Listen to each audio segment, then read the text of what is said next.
Assalamualaikum warahmatullahi wabarakatuh. Selamat datang di channel Amatir, yang sampai sekarang masih bingung nama channelnya apa, isi kontennya apa, dan sekarang sosokan ngebahas sejarah. Bayangkan sebuah masa di mana Nusantara masih diselimuti hutan lebat, sungai-sungai yang mengalir deras, dan masyarakat yang hidup dalam komunitas kecil. Belum ada Majapahit, belum ada Sriwijaya, dan bahkan belum ada catatan tertulis tentang negeri ini. Namun di tepian Sungai Mahakam, sebuah kerajaan pertama di Nusantara mulai mencatat jejaknya dalam sejarah. Kerajaan Kutai. Mungkin sebagian dari kalian belum tahu kalau ternyata kerajaan Kutai itu nggak pernah ada. Pasti ada yang jawab, asal ngomong nih Mimin. Banyak yang bahas kerajaan Kutai adalah kerajaan tertua di Indonesia. Nah, saya lurusin dulu ya. Kalau bicara soal kerajaan Kutai, maka ada dua nama yang bisa muncul. Yang pertama, kerajaan Kutai sebagai kerajaan bercorak Hindu, lalu ada kerajaan Kutai Kartanegara yang bercorak Islam. Kerajaan Kutai muncul sekitar tahun 400 Masehi, sedangkan kerajaan Kutai Kartanegara baru muncul sekitar tahun 1300-an. Tapi sebenarnya kerajaan Kutai itu nggak pernah ada, alias nggak ada kerajaan yang bernama Kutai yang pernah berdiri di abad keempat Masehi. Tapi kalau kalian cari di Google, pasti nama kerajaan Kutai muncul dengan penjelasan kalau kerajaan ini memang ada dan merupakan kerajaan Hindu tertua di Indonesia. Nama itu muncul karena prasasti Yupa yang menceritakan kerajaan itu ditemukan di Kabupaten Kutai, Kartanegara, Kalimantan Timur. Maka, kerajaan ini dinamakan Kerajaan Kutai. Penamaan Kerajaan Kutai ini udah dipakai oleh para peneliti sejak zaman pendudukan Belanda. Sementara, dalam prasasti Yupa yang menjadi sumber utama tentang kerajaan ini, namanya disebut sebagai Martadipura.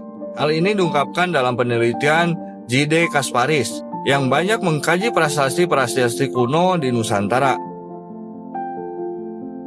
Saat kerajaan ini berkembang, dunia sedang mengalami perubahan besar. Di India, dinasti Gupta sedang berada di puncak kejayaan. Pada masa inilah Hindu dan Buddha berkembang pesat dan menyebar ke berbagai wilayah, termasuk ke Nusantara. Sejarawan seperti Herman Kool dalam bukunya History of India menjelaskan bahwa masa keemasan dinasti Gupta inilah yang membawa pengaruh besar ke kerajaan-kerajaan awal di Asia Tenggara, termasuk Kutai. Di Tiongkok, dinasti Jin Timur Tengah menghadapi ancaman dari suku-suku nomaden yang menyebabkan ketidakstabilan di wilayah utara. Meski demikian, perdagangan di wilayah Asia Tenggara tetap berjalan.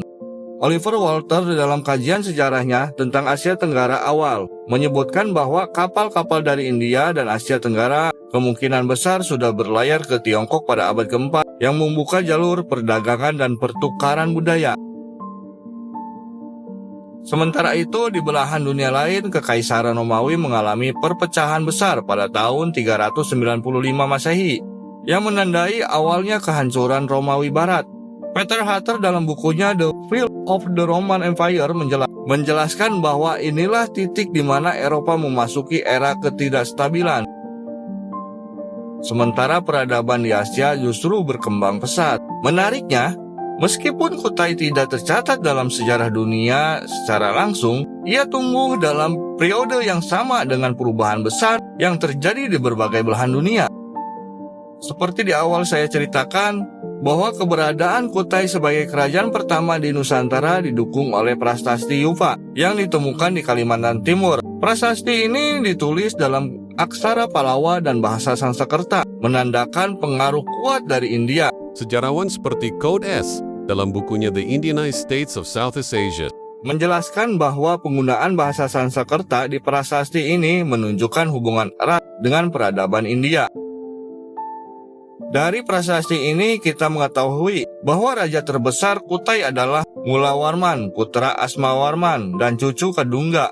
Uniknya, nama Kadungga terdengar seperti nama lokal, sementara nama-nama penerusnya mulai bercorak India. Hal ini memperkuat teori bahwa pada masa Asmawarman, kerajaan ini mulai mengalami Indianisasi, yaitu pengaruh budaya India yang masuk melalui perdagangan dan agama.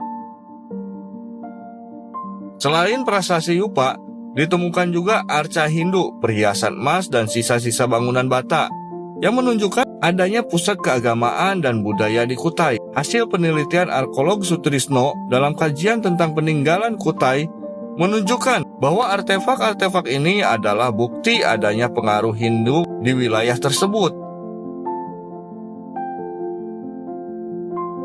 Saya semakin penasaran dengan kerajaan Kutai ini.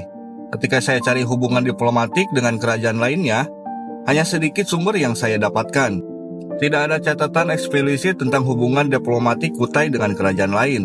Tetapi berdasarkan kajian dari Pierre Yves Maguin dalam bukunya tentang perdagangan maritim di Asia Tenggara, kerajaan-kerajaan maritim pada masa itu biasanya memiliki hubungan dagang dengan India dan wilayah lain di Asia Tenggara. Kutai yang berada di jalur Sungai Mahakam kemungkinan besar ikut terlibat dalam jaringan perdagangan ini. Pengaruh Hindu dalam sistem kepercayaan kerajaan ini terlihat jelas dalam prasasti Yupa, yang mencatat bahwa Mula Warman pernah menyumbangkan 20 ekor sapi kepada Brahmana.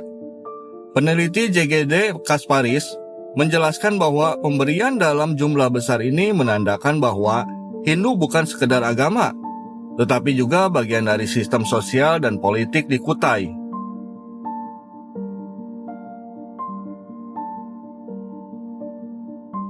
Setelah Mula Warman, tidak banyak catatan tentang penerusnya. Namun, berdasarkan penelitian Restovis dalam History of Modern Indonesia, sekitar abad ke-13 hingga ke-16, Kesultanan Kutai Kartanegara mulai berkembang dan menggantikan kerajaan Hindu Kutai. Kesultanan ini menganut Islam dan akhirnya menguasai wilayah Kutai sepenuhnya. Dari beberapa sumber, Kutai adalah kerajaan pertama di Nusantara yang meninggalkan catatan tertulis. Sejajar dengan kejayaan dinasti Gupta di India, perpecahan Romawi, dan gejolak politik di Tiongkok pada abad keempat. Sejarahnya mungkin tidak setenar Majapahit atau Sriwijaya, tetapi tanpa Kutai, kita mungkin tidak akan tahu kapan peradaban Indonesia mulai mencatat kisahnya sendiri.